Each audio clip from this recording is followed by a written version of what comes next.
A spirit from the other world, a lost soul, a troublemaker, and a friend. These are words used to describe the ghost of a young woman that's said to haunt this house. Though never seen, many who've walked through these halls say this ghost, known as Mrs. Johnson, is for real. People feel her presence when they walk in and they say, "I don't believe you can live here." I'm like, well, you don't want to be her friend. You have to want to accept it. It was the fall of 1922. A young woman named Lucille Johnson moved to Fayetteville to begin college. She rented a room from some distant relatives in a big country home. Her mind was filled with dreams and aspirations for her future, but her future would take a tragic twist.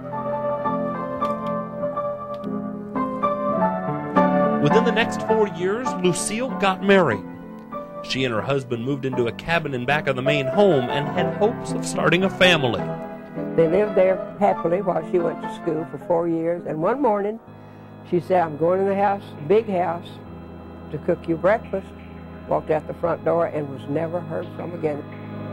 Nearly 50 years later, a couple from Houston, Texas moved to Fayetteville and bought the old house.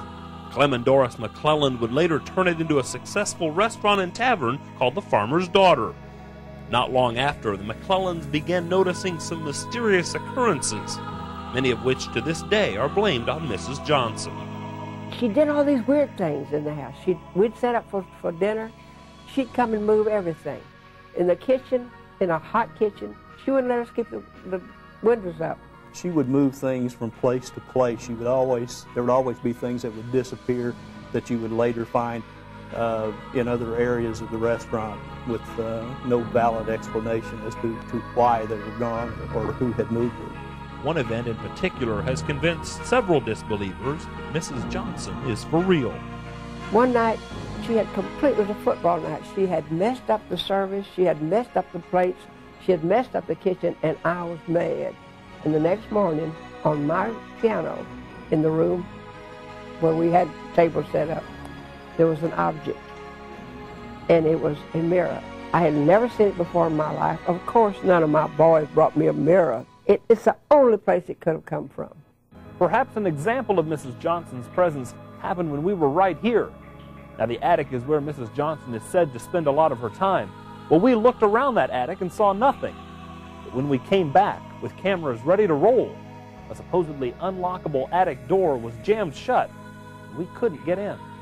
Oh my God, that's so weird. She won't let us in. We disturbed her. Maybe she was dressing.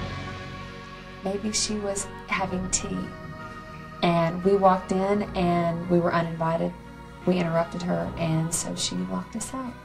Is the ghost of Lucille Johnson real, or just the creation of several overactive imaginations? What happened to Mrs. Johnson in 1926?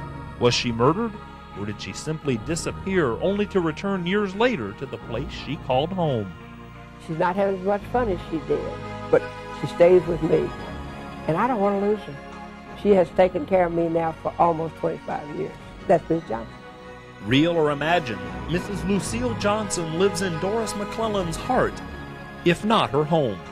In Fayetteville, Ron Palmer, TV5 First Team.